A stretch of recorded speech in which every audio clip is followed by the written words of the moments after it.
So you don't bleed out, 'cause you may be here a while. Comfortable? You love this. So you don't pass out. How does that feel? Good. Now what we don't want is you swallowing your tongue, so bear with me. I know what it feels like to be helpless. Just like when I watched you slaughter my whole family. Now you can't fight fate. I made this especially for you. I didn't want you to miss anything. Look. I told you that I wanted to keep you out of prison. The film opens with Clyde, a skilled tinkerer who is adored by his family. Clyde's daughter follows in his footsteps and creates a beautiful bracelet for him while also crafting one for Mummy. Shortly thereafter, Clyde's wife asks him to answer the door.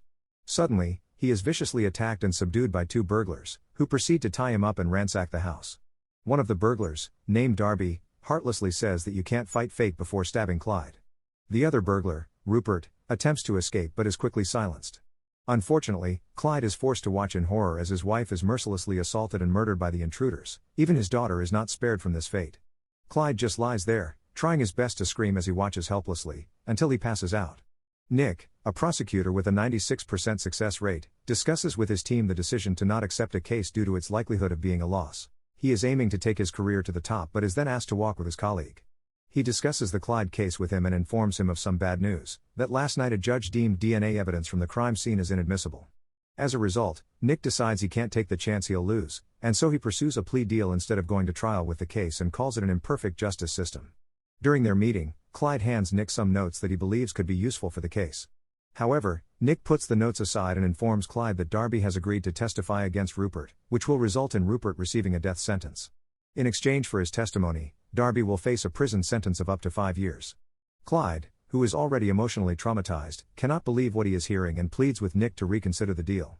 Unfortunately, the decision has already been made. Nick explains that the justice system operates based on what can be proven, not what is known. He views the outcome as a victory, which is seen as a disrespectful insult to Clyde.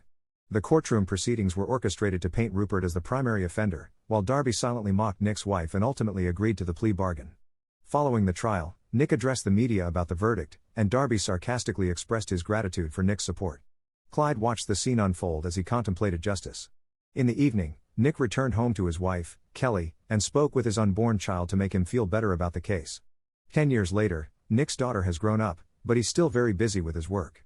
He had to miss his daughter's school performance again, and his wife, Kelly, is unhappy that he's not spending enough time with her daughter. On the same day, Rupert is set to be executed by lethal injection, and Nick goes to watch it happen with his colleague Sarah instead of going to his daughter's performance. When Rupert is executed, he says that he didn't kill Clyde's family, which makes Nick and Sarah feel uncomfortable. However, the injection fails to instantly kill Rupert, causing him to scream, shake in agony, and ultimately meet a horrific end. The warden explains that they are not responsible for the man's agony, that it has never happened before. A policeman arrives and hands the prosecutors a bottle with the phrase "Can't fight fate" written on it. Nick recognizes this phrase, and the police look into Darby and find his whereabouts.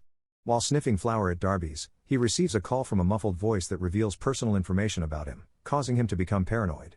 The voice instructs him to look out the window, where he sees police approaching from all sides. In a panicked state, Darby fires shots at police cars before receiving another call from the muffled voice. The voice orders him to dispose of his weapon and head towards an abandoned factory to avoid imprisonment. The voice directs him to a police car with a tasered officer inside asleep. Darby sees the sleeping police officer and takes advantage by taking his weapon and forcing him to drive. After arriving at a deserted location, Darby forces the man to kneel but is interrupted by a call revealing that his rescuer was the officer. After revealing himself as Clyde, Darby attempts to shoot him, but the gun turns out to be a trap, injecting him with a paralyzing serum that leaves him conscious but unable to move. At his warehouse, Clyde restrains Darby and warns him that he will experience excruciating pain that he has never felt before. He is meticulously prepared to prolong Darby's suffering for as long as possible. Prior to initiating the torture, Clyde empathizes with Darby by acknowledging his own helplessness from 10 years ago, stating, "You can't fight fate." He starts the recording and proceeds to dismember Darby. Meanwhile, Nick and Sarah are discussing the possible tampering with lethal injection. Nick does not believe Darby is responsible due to his lack of intelligence to carry out such a plan. Later on, Darby is discovered by the police in 25 different pieces. This quite shocking and gruesome scene is relayed to Nick. Sarah comes to the realization that the only person with a possible motive is Clyde. She notes that Clyde has recently liquidated his assets and invested in strange locations, including the warehouse where Darby's remains were found.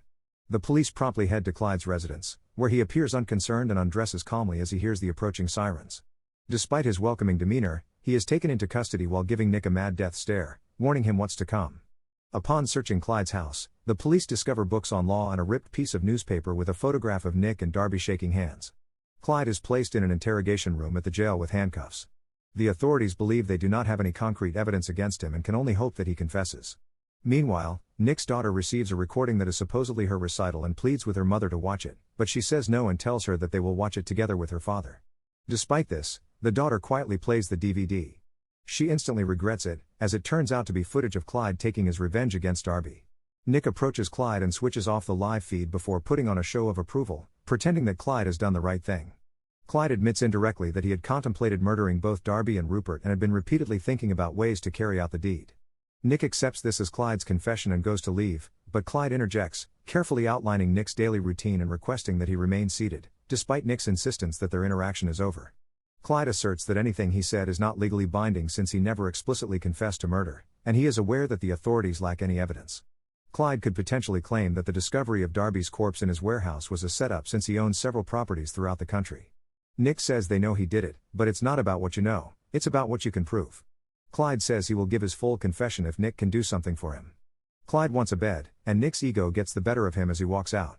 Jonas, Nick's supervisor, reprimands him for declining the offer. He thinks it makes sense to exchange a confession for a mattress, particularly in the absence of any supporting evidence. However, Nick believes that Clyde is toying with them despite Jonas's repeated counsel to take the deal. Clyde eventually acquires the desired mattress, and another inmate has already expressed interest in it. The warden expresses disappointment with Clyde's behavior. During the court proceedings, Nick urges the judge to deny Clyde's request for bail. However, in Clyde's defense, he asserts that he is a law-abiding citizen and that Nick lacks any concrete evidence to justify his continued detention without bail. Nick counters by reminding the court that Clyde had agreed to provide a full confession, which he has failed to do. The judge appears to be swayed by Clyde's argument, and suddenly Clyde begins to applaud. He accuses the judge of being gullible for letting a murderer walk free after saying a few sweet lines. Everyone is shocked by Clyde's outburst, and he continues to berate the judge until she loses it and is escorted out of the courtroom. As a result, the judge denies Clyde's request for bail. In the interrogation room, Clyde says the tape he sent to Nick is about triumphing over evil and eventually confesses that he is the person featured on the recording. However, Clyde insists that he still has one more admission to make, but he requires a favor in return. Nick is annoyed by Clyde's nonsense, but Clyde persists and demands a medium-rare 20-ounce steak and an iPod for his prison lunch. As Nick is about to depart, Clyde proposes to offer Bill Reynolds life as his confession. Bill was Darby's attorney during the hearing. When Nick returns, Sarah informs him that Bill has been unaccounted for 3 days. Clyde then speaks directly into the camera and tells Nick that he can secure Bill's survival by fulfilling his request precisely at 1 p.m. the following day. The following day, the steak is delivered to the prison as requested. However, 5 minutes before 1 p.m., the warden decides to double-check everything. When they arrive at Clyde's cell, they are 8 minutes late. Clyde maintains his composure and reveals Bill's location. He also informs them that the 1 p.m. time was intended for Bill, not himself. Nick hurries to a helicopter, and they fly to the location while Clyde enjoys his steak and music with his cellmate. Despite appearing to become good friends, it is all an act by Clyde, who was only interested in the T-bone from the steak. He increases the volume of the music and hands the controller to the cellmate to distract him before fatally stabbing him over and over. He then lies down on the bed and relaxes as the warden looks inside at an absolute mess. Meanwhile, Nick discovers Bill's lifeless body, buried with an oxygen mask. It took them roughly 15 minutes to arrive at the scene from the prison. Had Clyde received his lunch at exactly 1 p.m., Bill would still be alive. Shortly after, Sarah sends Nick a message notifying him that Clyde has murdered his cellmate and is being relocated to solitary confinement by the warden.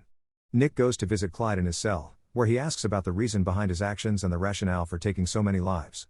Clyde's response is that he wants everyone to be held responsible for their actions. Nick then offers Clyde his daughter's bracelet and asks whether his family would approve of his actions. He more or less tells him that his revenge is justice. Nick and Jonas meet with a government official who provides them with additional information about Clyde. He describes Clyde as a natural tactician who is capable of orchestrating murders from a distance without physically being present.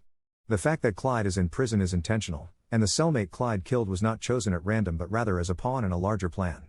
He advises Nick and Jonas to keep an eye out for the next piece in Clyde's game.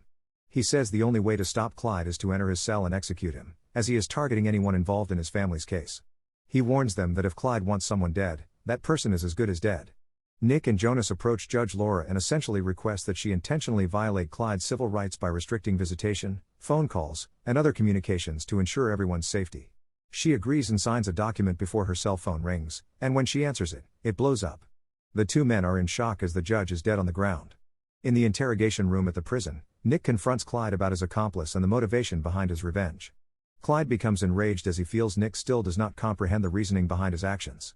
He asserts that if revenge were his objective, he would have killed Nick's family 10 years ago. Clyde then gives Nick one final chance. Release him before 6 a.m. without any charges, or everyone will suffer the consequences. Subsequently, Clyde is transferred to a maximum security unit, escorted by multiple guards. Nick and Sarah later meet at the prison to sift through documents for clues about who might be helping Clyde from the outside, but they find nothing.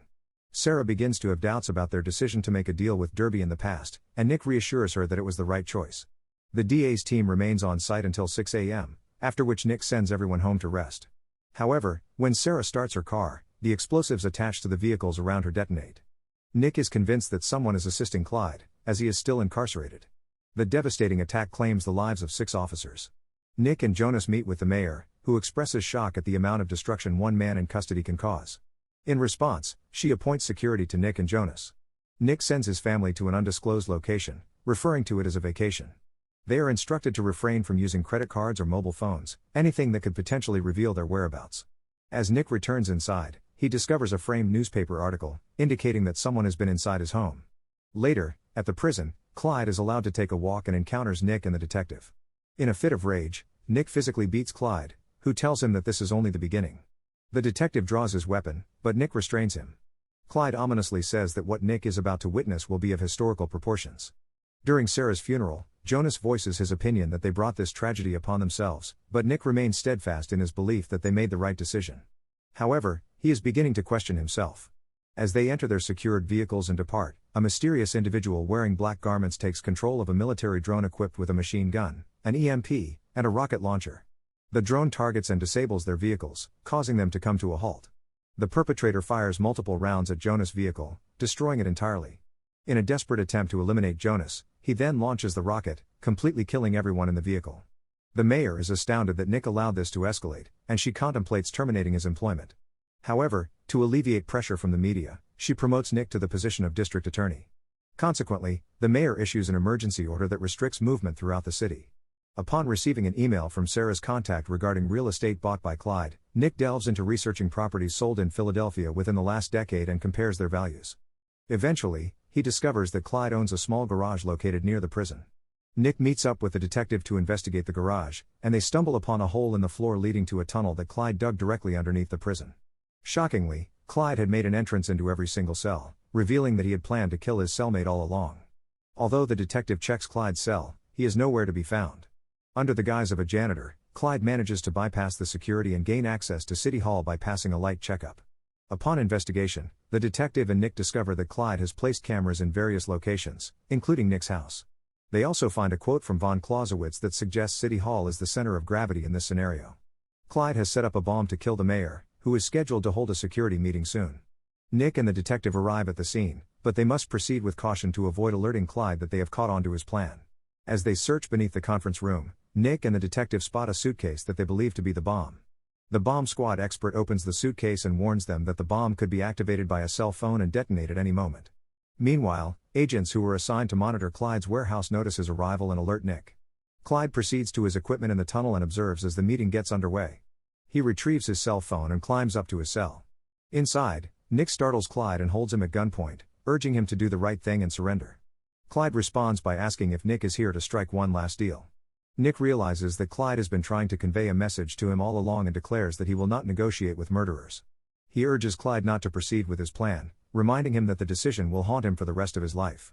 Clyde apologizes and dials the number to activate the bomb. Nick departs and clarifies that Clyde's remaining lifetime is about 25 seconds as the detective seals off the tunnel.